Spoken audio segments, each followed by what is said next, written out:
You voted, and for those who know you, there's probably no surprise as to who you voted for. Well, absolutely, for Barack Obama to be reelected as President of the United States, because it's the difference in a vision. It's the vision thing, as we say. It's the trust thing. I don't trust Mitt Romney.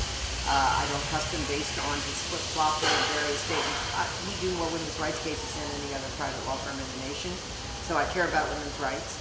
The fact that he is anti-choice in favor of mandatory motherhood, against the right to choose abortion legally and safely, and the fact that the next President of the United States will have the opportunity, it is predicted, to appoint 2 justices to the United States Supreme Court, because 2 of the current justices, on account of their age, may become deceased, God forbid, or retire, and or ill, and no longer able to perform their duties. And so that is a very important nomination, and and will influence the law for decades to come, even after whoever is elected the next president is no longer president. And because the right to choose legal abortion hangs by a 1-vote thread on the United States Supreme Court, it's called Roe v. Wade, the 1973 decision that made abortion safe and legal in the United States, because that could be reversed, it could be overturned, it could be seriously undermined or restricted, as the anti-choice forces have been battling to do. It does matter who the next President of the United States is, and so I'm proud to be, I was an elected delegate for Barack Obama, and we have so much at stake in this election. I sent out a tweet that basically, that everyone should vote, and because their life and rights depend upon it.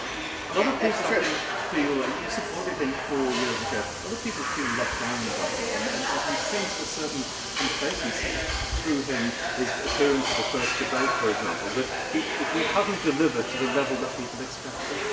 Well, I think he has delivered. He's delivered health care, which is the first time that any president has ever been able to do it, and in the Affordable Care Act, it's also known as Obamacare.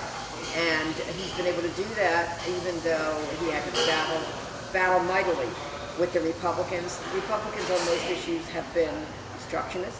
They have been taken hostage in many ways, politically speaking, of course, by the Tea Party. And they've been the party of no. And we think that Obama and Democrats are the party of yes. As a Californian, as someone who lives in this state, do you feel left out of the process a little? I mentioned the fact that you hardly feel as if there's a campaign here sometimes, as if it's going on everywhere but California. Yeah, I don't feel left out. By the way, I'm off English, because my mother was from Manchester, England, I say proudly. I was with the president a few years ago, actually about a month ago, when he visited Los Angeles, and I don't feel left out at all, where we worked very hard for the president. We have 5 seconds, Gloria. What did the president say to you when you met him? Well, he was very kind. He said to everybody in the room, she's one of the best attorneys in the United States, and I thought that was very kind. Gloria Allred and Mal Young, thank you both very much. Richard?